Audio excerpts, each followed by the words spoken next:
When I was 2 months pregnant, Julian asked me to give his childhood friend a blood transfusion. I refused because I was anemic, but his friends were all saying that I ignored the overall situation. Anne is lying in the operating room, and you're the only one with a matching blood type. What's wrong with donating a little blood? After saying that, several of them grabbed me and pushed me inside.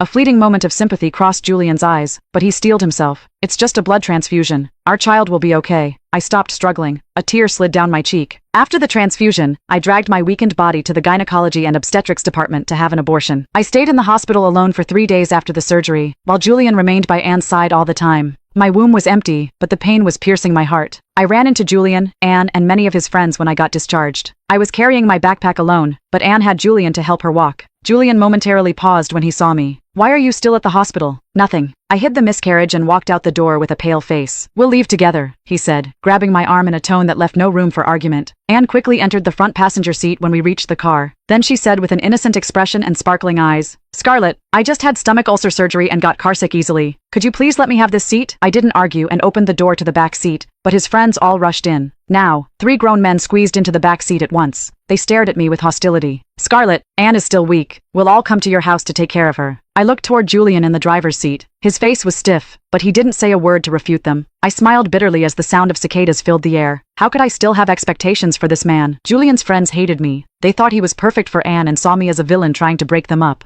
They treated me like a servant in my own house, and Julian never once defended me. Even if I was pregnant with his child, I still had to give Anne a blood transfusion. They didn't even say thank you at the end. They just said it was my honor. It wasn't the first time I'd been mistreated, but it was the first time I'd chosen to accept it without a fight. Fine, I'll head home on my own. I shut the car door and walked off ahead of them. It was rush hour, so I couldn't even catch a cab. As someone who had recently had an abortion, I wandered for an hour in the searing heat to come home. I was greeted by harsh complaints when I pushed the door open. Scarlett, why are you so slow? We've been home for ages. We haven't eaten all night. Come on, let's taste your cooking again. I turned my gaze to Julian and Anne. It was a sweltering summer day, and the air conditioning was off because they didn't want the fragile Anne to catch a cold. Julian sat beside her, fanning her with a paper fan. Despite breaking into a sweat himself, he ignored it entirely and kept fawning over Anne. Sam shouted after seeing I was quiet. Julian, we're all starving. Tell your wife to cook us something to eat.